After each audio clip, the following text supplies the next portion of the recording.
Marami ang nagtatanong kung bakit kailangan ang transcript of records kapag nag-a-apply sa Australia.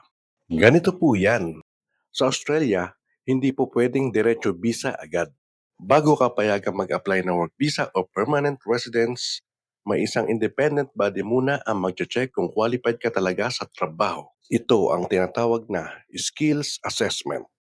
May iba't ibang skills assessment body sa Australia tulad ng BETASES, para sa maraming trades at general occupations. Trades Recognition Australia o TRA para sa skilled trades.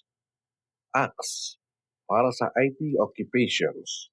Engineers Australia para sa engineers. Ang mahalagang tandaan, hindi sapat ang resume o experience lang. Kailangan nila ng official proof of education at dito pupasok ang transcript of records. Bakit kailangan ang transcript of records sa skill assessment? Una, ginagamit ang transcript of records para ikumpara ang pinag-aralan mo sa Pilipinas sa standards ng Australia. Dito nila tinitingnan, anong subjects ang tinapos mo, ilang taon o semesters ang natapos, at kung saan ang level ng training. Kung walang transcript of records, wala silang official document na pagbabasehan.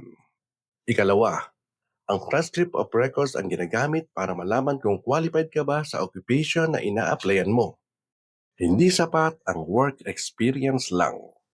Tinitingnan pa rin nila kung ang education mo ay related at sapat sa trabahong ina-applyan sa Australia. Kung kulang ang subjects or years of study, maaaring hindi ka ma-approve sa skill assessment o hingin ka ng additional requirements. Ikatlo, ang transcript of records ang ginagamit para i-check kung pasok ka sa minimum education requirement ng assessing body. Halimbawa, K-12 o senior high graduate, pwede sa ilang occupations. College undergraduate, pwede basta may at least 1 year completed units. Vocational course, kailangan minimum 1 year or 2 semesters. 6 months training ay hindi tinatanggap. Walang transcript of records, walang proof. Ano ang mangyayari kung wala o kulang ang transcript of records? Simple lang ang sagot. Kung wala po kayong transcript of records, mahihirapan ang assessing body sa Australia na i-verify kung qualified kayo sa trabaho. Posibleng mangyari, ma-refuse ang skills assessment, ma-delay ang proseso, hingian ng additional documents, hingian ng IELTS kahit dapat exempt sana.